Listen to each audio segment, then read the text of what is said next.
Si tu avais une baguette magique et que tu pouvais changer quelque chose dans ta communication, qu'est-ce que tu changerais? Alors je crois que je demanderais la patience pour pouvoir écouter les autres jusqu'au bout, en étant vraiment curieuse et attentive à tout ce qu'ils vivent, y compris sur le plan des émotions, une forme de disponibilité, de présence.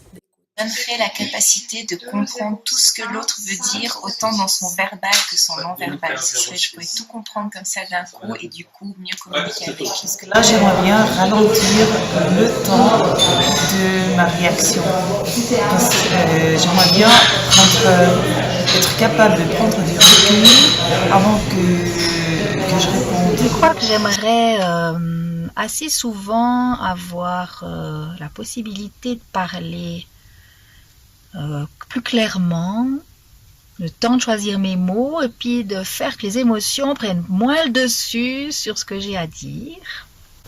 Alors, moi, ce que j'améliorerais dans ma communication, c'est d'une part la reformulation. J'ai tendance à oublier la reformulation, et spécialement dans les moments de conflit. Et puis, deuxième amélioration que je pourrais envisager, c'est les silences. De manière plus ouverte, mais pas de manière cachée ou protégée, etc. Dire les choses franchement, comme tu penses. Juste des fois être un peu moins arrogant peut-être. Je pourrais répondre à tout le monde dans toutes les langues parlées dans le monde. D'abord, je suis un peu à la bourre, donc je vais dire ça très rapidement. Alors, si j'avais une baguette magique, je changerais, le fait de communiquer sans trac. Moi, franchement, je vois pas ce que je pourrais changer parce que finalement, quand je vois mon patron, mes collègues, moi je pense que c'est plutôt eux qui devraient changer quelque chose. Je pense que je l'utiliserais pour être plus franche, pour dire plus directement les choses et pour que les gens en fait comprennent mieux ce que je pense et ce que j'ai envie de dire.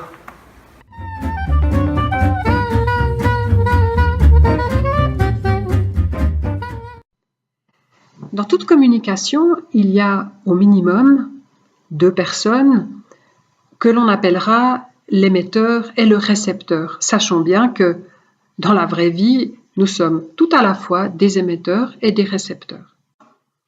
L'émetteur et le récepteur travaillent non seulement avec leur bouche, mais aussi avec leurs yeux, ils observent, ils se regardent, et avec leurs oreilles, puisqu'ils écoutent mutuellement ce qu'ils disent. Mais la communication, c'est bien plus que des paroles, c'est aussi des gestes, des mimiques, une attitude corporelle qu'on appelle le non-verbal. Lorsque nous communiquons, c'est parce que nous avons une intention, une idée que nous allons mettre en mots. Et déjà là, parfois, il y a des difficultés entre ce que j'ai l'intention de dire et ce que je dis en mots. C'est parfois un peu différent. Les mots, ils ne sont jamais neutres, ils ont une part d'émotionnel. Il y a des ressentis dans la communication. Pourquoi? Parce que nous communiquons en fonction de notre vécu, de notre histoire, des croyances que nous avons générées au cours de notre vie, de nos valeurs. Tout ça fait que le même mot parfois sera entendu de façon diamétralement opposée. Et nous communiquons aussi en fonction de notre statut, homme, femme, notre âge, éventuellement notre uniforme.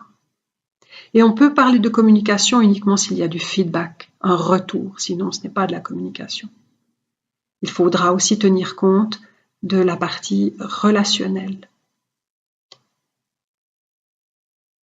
Et la communication, c'est aussi un contexte qui peut avoir ses bruits et ses perturbateurs.